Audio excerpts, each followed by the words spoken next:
नमस्कार दोस्तों आज मैं अपनी वीडियो में लेके आई हूँ कि करवा चौथ पे कौन कौन सी सामग्री जो है जो जरूरत पड़ती है और हर महिला चाहती है कि पहले से उसकी जानकारी हो, पहले से तैयारी करके रखे, क्योंकि करवा चौथ के दिन काफी सारे ऐसे काम हो जाते हैं जिनको करने में काफी ज्यादा समय लगता है। तब ऐसे में हम लोग ये सोचते हैं कि सामग्री को पहले से ही ला के रख लें।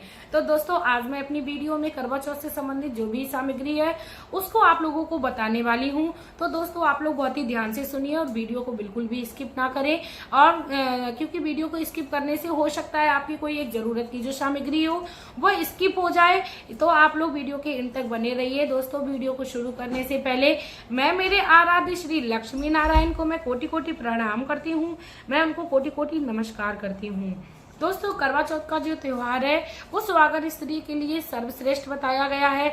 इस दिन सौभाग्यवती स्त्रियां अपने पति की दीर्घ आयु के लिए करवा चौथ का व्रत करती हैं और इसके साथ ही वह चाहती है कि उनके पति का जो प्रेम है वो जन्मों जन्मांतर तक बना रहे। तो चलिए दोस्तों अब मैं अपनी वीडियो में बात करती हूँ कि करवा चौथ के दिन आपको कौन कौन सी सामग्री जो है जो जरूरत पड़ने वाली है। इसके साथ ही दोस्तों मैं आप लोगों को एक बात और बता दूं, यदि आप लोग भूल जाते हो तो आप लोग अपनी कॉपी में नोट कर लीजिए, क्योंकि जब आप अपनी कॉपी में नोट कर लेंगे तो आपको मार्केट से सामान लाने में कोई दिक्कत नहीं होगी। दोस्तों सबसे पहले तो आपको करवा माता की फोटो या कैलेंडर की जरूरत पड़ने वाली है। यदि आपके पास पिछली साल का कोई कैलेंडर या फोटो है जो किसी प्रकार से खंडित या फटी टूटी फटी नहीं है तो आप उसको भी इस्तेमाल कर सकते हैं। और करवा माता की फोटो और गौरी माँ की स्थापना के लिए आपको एक पटे की आवश्यकता पड़ने वाली है। आप पटे पे लाल रंग का कपड़ा बिछाइए। यदि आपके पूजा घर में पहले से ही लाल रंग का आसन है या कपड़ा है आप उसको भी इस्तेमाल कर सकती हैं। आप उसको धो लीजिए यदि आपने कहीं पूजा में पहले से इस्तेमाल किया हो, क्योंकि पूजा में एक बार इस्तेमाल करने के बाद आसन या कपड़ा जो होता है वह अशुद्ध हो जाता है। इसके साथ ही दोस्तों मैं आप लोगों को बता दूं, आपको चिड़वा की जरूरत पड़ने वाली है और सीखें होती हैं जो लंबी लंबी सीख होती है उनको जरूरत पड़ने वाली होती है। आप लोगों को मिट्टी के करवे की जरूरत पड़ने वाली है। दोस्तों मिट्टी का जो करवा होता है वह एक बार इस्तेमाल करने के बाद अशुद्ध हो जाता है, या कोई भी पूजा में जब हम मिट्टी का बर्तन इस्तेमाल करते हैं तो वह अशुद्ध हो जाता है। तो आपको करवा जो है मिट्टी का वो हर बार नया ही लाना है। इसके बाद आपको श्रृंगार की जरूरत पड़ने वाली है, क्योंकि काफी जगह लोग श्रृंगार भी करवा चौथ के दिन माता करवा को माता गौरी को दान करते हैं। कई लोगों के यहाँ सरगी का भी प्रावधान होता है, तो सरगी के लिए आप अपनी सास को यदि सरगी दें, कई जगह पे सास बहुओं को सरगी देती हैं, तो आपको उसके लिए भी अपने घर में साड़ी को लाना है, श्रृंगार के सामान को लाना है और उनको दान देने के लिए फल को लाना है, मिठाइयों को लाना है। इसके साथ ही दोस्तों मैं बता दूं, माता गौरी को और माता करवा को आपको चढ़ाने के लिए अपने घर में एक लाल रंग की चुन्नी लानी है। इसके साथ ही आपको उस दिन फूल की भी आवश्यकता पड़ने वाली है। आप अपने घर में माला को भी लाइए। दोस्तों आप अपने लिए स्पेशली गजरा भी लाइए, क्योंकि करवा चौथ के दिन गजरा हर महिला को लगाना चाहिए। गजरा सुहाग की निशानी होती है। आप अपने हाथों में भर भर हाथ मेहंदी एक दिन पहले से ही लगवा लीजिए, क्योंकि मेहंदी को भी सुहाग का प्रतीक बताया जाता है।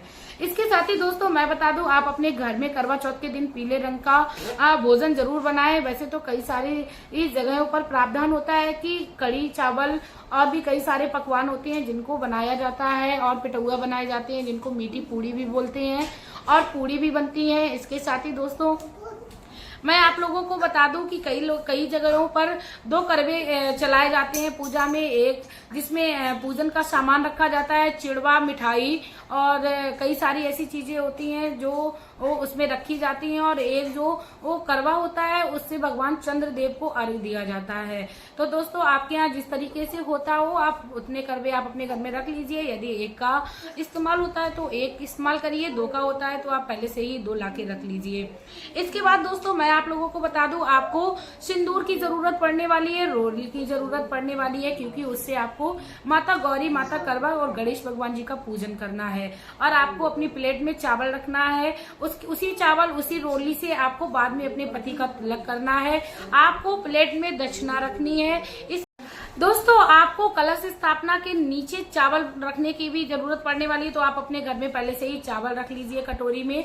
उसके साथ ही दोस्तों मैं आप लोगों को बता दूं, आपको एक चलनी लानी है। चलनी लाते समय आपको ये याद रखना है कि चलनी प्लास्टिक की ना हो और उसमें जो जाली लगी होती है वो भी प्लास्टिक की ना हो, क्योंकि जलने का डर रहता है। तो दोस्तों आप अपने घर में स्टील की चलनी का इस्तेमाल करिए। यदि आपके पास पहले से ही चलनी है तो आप बिल्कुल भी नई ना लाइए, आप उसी का इस्तेमाल करिए।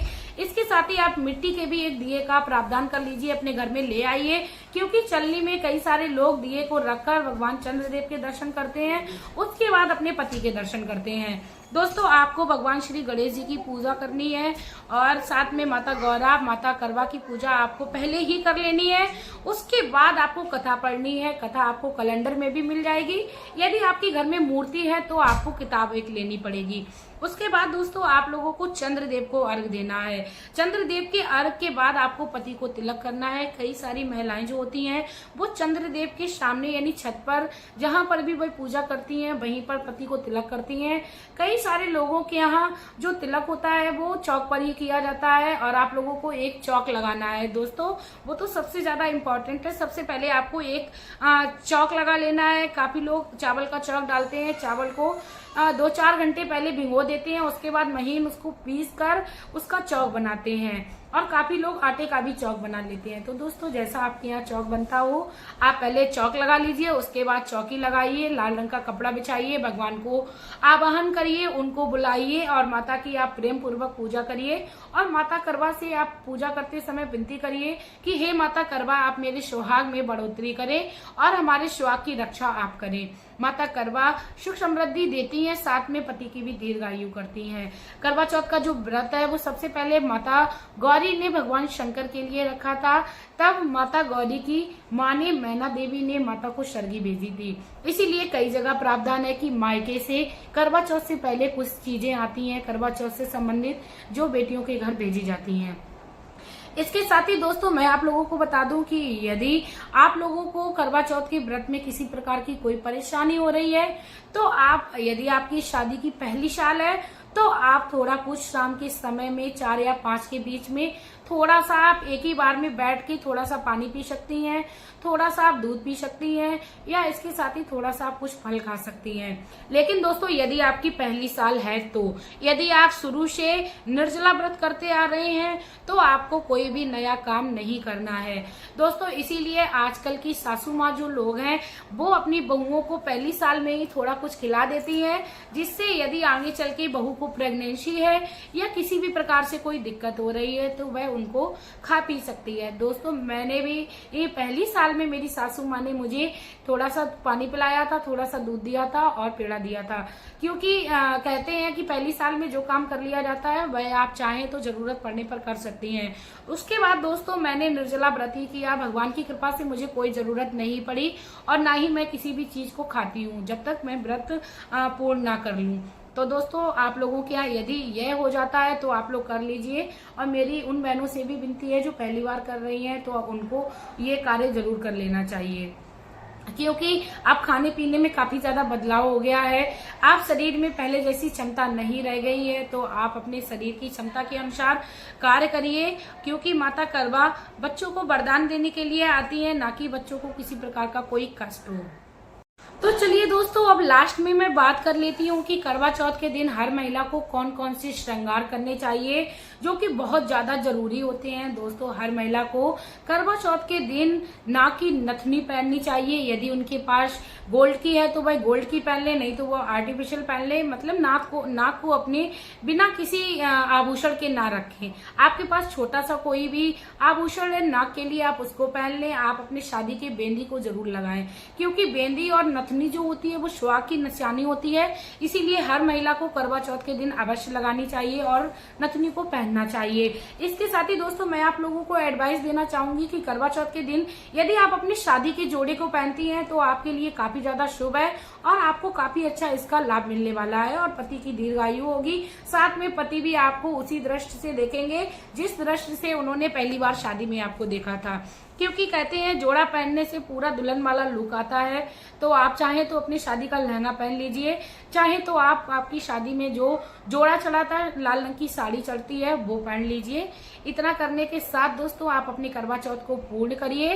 दोस्तों इसी के साथ अब मैं वीडियो में आप लोगों से एक रिक्वेस्ट करना चाहूंगी, यदि आप लोगों को मेरी ये वीडियो अच्छी लगी हो तो प्लीज आप लोग मेरी वीडियो को ज्यादा से ज्यादा शेयर कर दें, क्योंकि शेयर करने से हर महिला को इसकी जानकारी हो जाएगी। करवा चौथ से पहले वह अपनी तैयारियां कर लेंगी।